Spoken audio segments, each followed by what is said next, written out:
Estimating is the topic of the day. When I started in this business, I thought it was pretty simple. I hire a couple of estimators, they come in with my price, I submit their number, and we're good to go. I found out the hard way, doesn't work. It works, maybe it works for you guys, but it really didn't work for me because I wanted more control over my pricing. I wanted to determine what my pricing was. So what I started doing was I asked a very simple question to the estimator. What's your win percentage? Not one of them knew what their win percentage was, which to me was totally ridiculous. If you ask a ball player what his batting average is, every one of them will tell you. Every one of them. If you ask a goalie what his save percentage is, every one of them will tell you. An estimator, his livelihood, you ask them what their win percentage is, they have no idea. So at that point, I realized that if they had no idea, I had no idea. So I had to start keeping records of my own.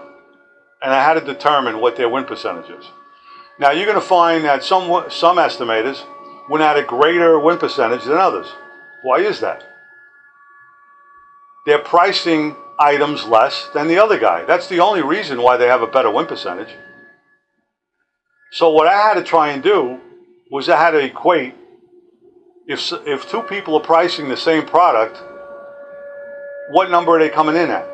For instance, was one estimator 3% lower than the other? Was he 4% lower? Was he 5% lower? So that took us a while to figure that out. The goal should be that every estimator's win percentage for the company be the same. How do you accomplish that? You accomplish that by raising the guy's number who's low or lowering the guy's number who's high. And therefore, theoretically, they should have the same win percentage. The other issue that I found with estimating, which is pretty basic stuff, if you have a lot of work, what are you going to do? You're going to raise your prices. If you have little work, you're going to lower your prices in the hopes that you're going to win more work. So work on hand should dictate your pricing. Now you can do this off the top of your head. I can't. So we have a formula for everything I'm about to tell you.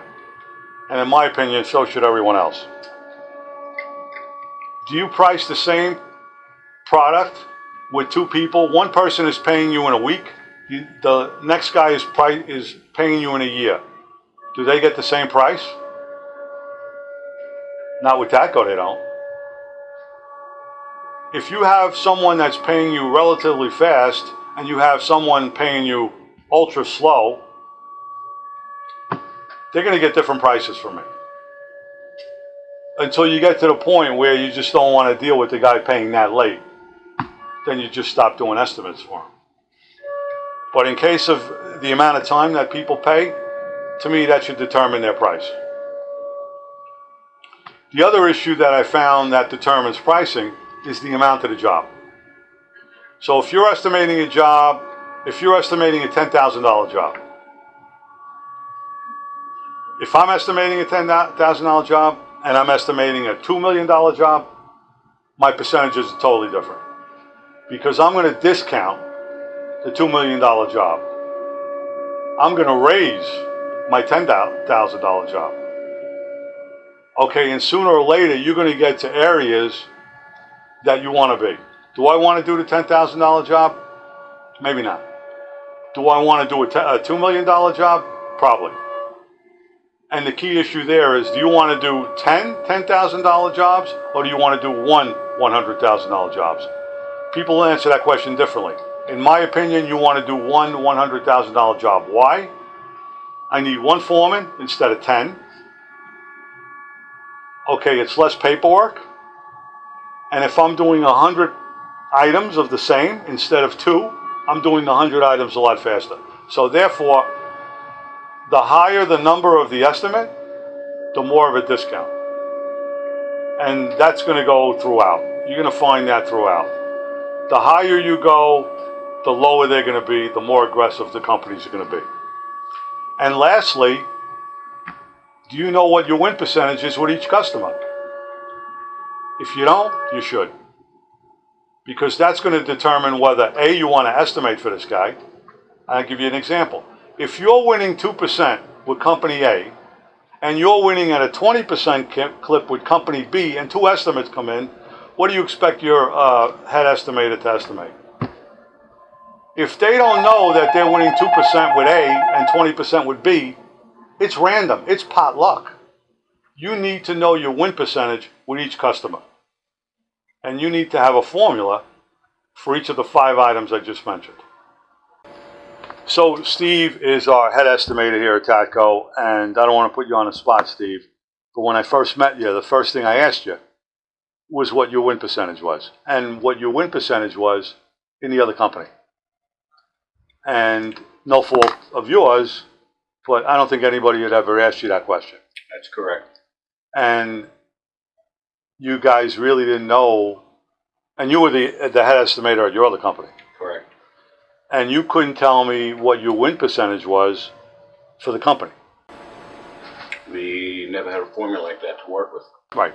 So, in my opinion, and you and I have had discussions on this, you guys were basically estimating with your eyes closed. That's just my opinion. Because unless you had all the facts, you're just throwing it out there.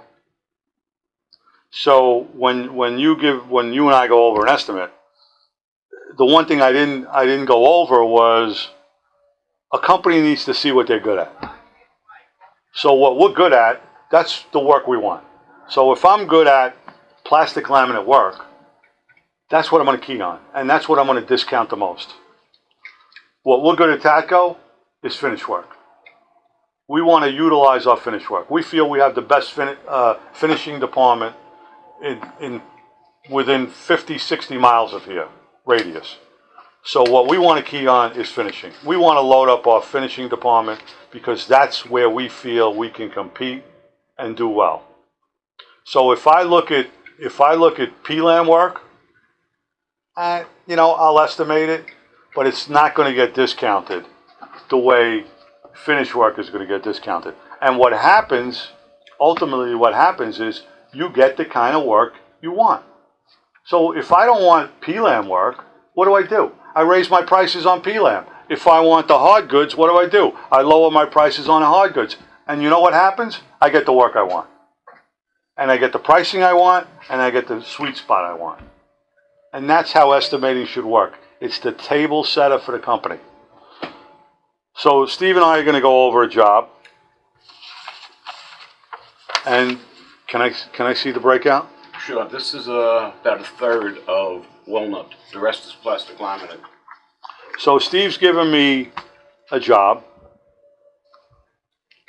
and I look at the job, and it's paint grade doors, and I know what my discount is for paint grade doors, and paint grade frames, I know what my discount is for that, and it's got 30,000 in PLAM. I'm going to mark that up a little higher. We have a formula for that, and it's walnut pantry, our sweet spot, walnut panel, our sweet spot, and paint grade base. We're going to mark it down. So all in all, we have 6 different categories. Each one of them is going to get a different number based on the company, on Steve's win percentage, on our win percentage with the company, on the work we have on hand, and on the price of the job. So in this particular job, this job started off at $144,000, and we're going to discount it to $104,457. That's a 30% discount off of Steve's number. Now, when I first met Steve thought I was a little crazy, right? But if you don't have work in the shop and you don't keep your shop backlogged, you're not going to make money. If you have your foreman coming up to you every other day and asking you, do you have any work going in the shop? You're losing money. The shop should be backed up with work because the pace is going to be totally different. So right now, because of this pandemic, we are a foot on the throttle. Our prices have come down 8%. We dropped our prices in early March. That's correct. And we are not letting go of the gas pedal. because in my opinion, at some point, we're going to see a slowdown. And therefore, we're backed up. Our shop is humming. We're working overtime. And knock on wood, we're making money. So the basic concept here is to keep the shop backed up, to get the work that we want, the type of work that we want, and to just stay aggressive. And basically, Steve and I go over pretty much every day. You know, we analyze each estimate, because in my opinion, that's probably the most important thing I do. It's the most important thing we do, because it's going to determine A, how much work we get, B, at what price we're going to put it in at, and C, who we want to work for, and D, what kind of work we want. So to me, this is the starting point. And if it's not done right, and believe me, I've done it wrong for years, it's not going to work. And when I started doing it right, when I started analyzing the estimating to no end, to me, that was the turning point of the company.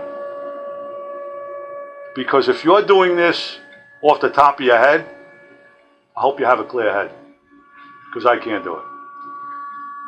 Bottom line is this: if you don't take your estimating seriously, if you're doing it off the top of your head, you're basically missing the boat.